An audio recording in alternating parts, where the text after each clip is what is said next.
there are rumors galore that you will be in Spider-Man No Way man. Home. Oh boy. What do you think of those rumors? Hi, Andrew. It's nice to see you. Nice to see you. Over the Zoom. I love this movie. I thought it was amazing. You were incredible in it. How Thanks. was it to tap into the world of YouTube and social media stardom?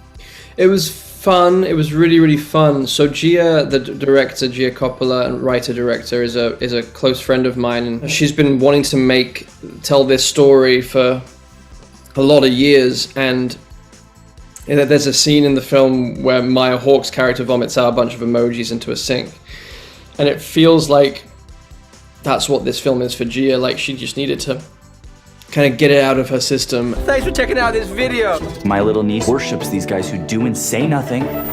For me, it was fascinating and enticing because it's not a world I know much about, and also the character is someone who feels very, very far away from me as a person, and I was excited to see if I could find those character aspects and make them feel authentic to me and kind of dangerous and a little bit scary. And it's kind of like a counterintuitive thing where I got to go and be totally free, uncensored, liberated, and not care whether I'm liked or whether I'm attractive, whether I'm in it. It was kind of like everything that you try to avoid in your life. I think it's especially in a world of likes, in a world of our cachet being how liked we are, to kind of go against that.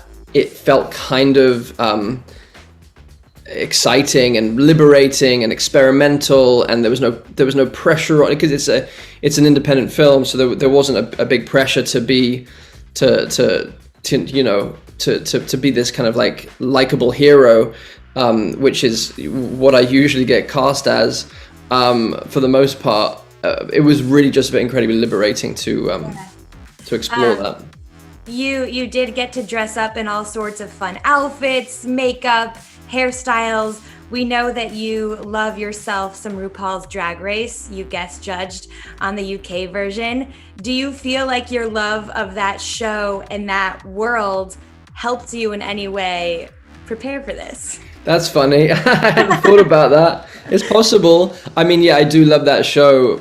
I love watching it because it's the people, the contestants, the performers are just, kind of quadruple or like quintuple threats. Like they sew, they make their own costumes, they paint their faces, they dance, they sing, they're comedians, they act. It's like, those that they are the great artists of our time, as far as I'm concerned. I'm just perpetually inspired by that show and the kind of the stream of creativity and soul that comes through that show.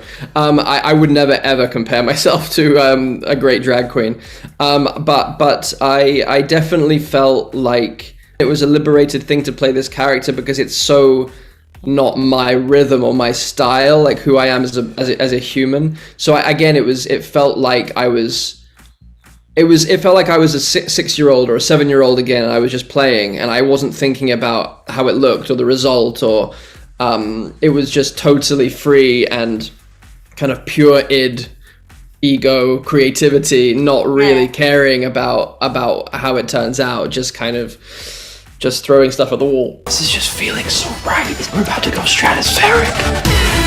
We all saw the pap shots while you were filming this movie of you running down Hollywood Boulevard for quite the nude scene.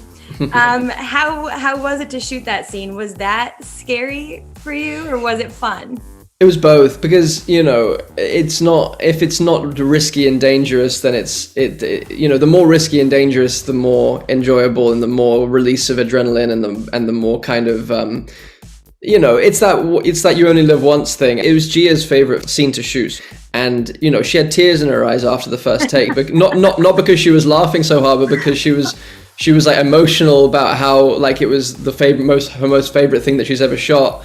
And I was like, it felt like I had just given her like a Christmas present or something, and she was like, that was and I was like, well, let's do it again. And she was like, what do you mean let's do it again? I'm like, if you want to go again, let's. She's like, are you crazy? I'm like, no, let's do it. And I think she was just beside herself with joy that she found someone foolish enough to enjoy a kind of running naked down Hollywood Boulevard. Well, it turned out hilarious. It was funny to see the pictures and then to see her vision come to life. I was like, oh, that's what this was all about. Yeah.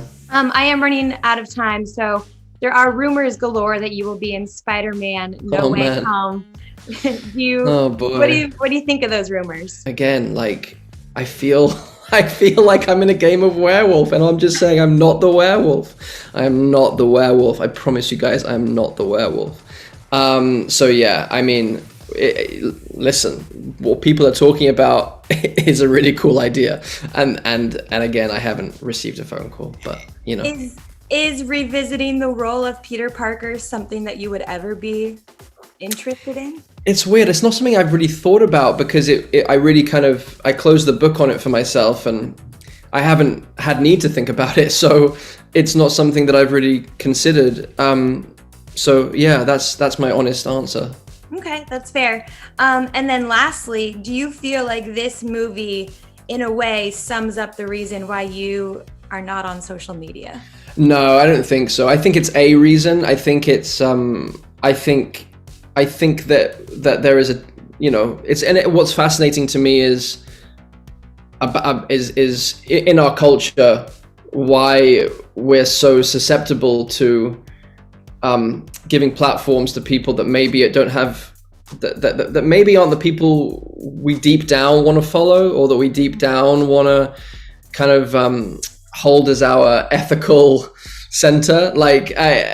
So I find that interesting that we continually give power to people that maybe we'd be better giving our power to people who care about us in different ways or in deeper ways. So I find that really interesting. But no, for me, it's just it's not. Never say never, but for right now, it's not something that I feel the need to participate in my life.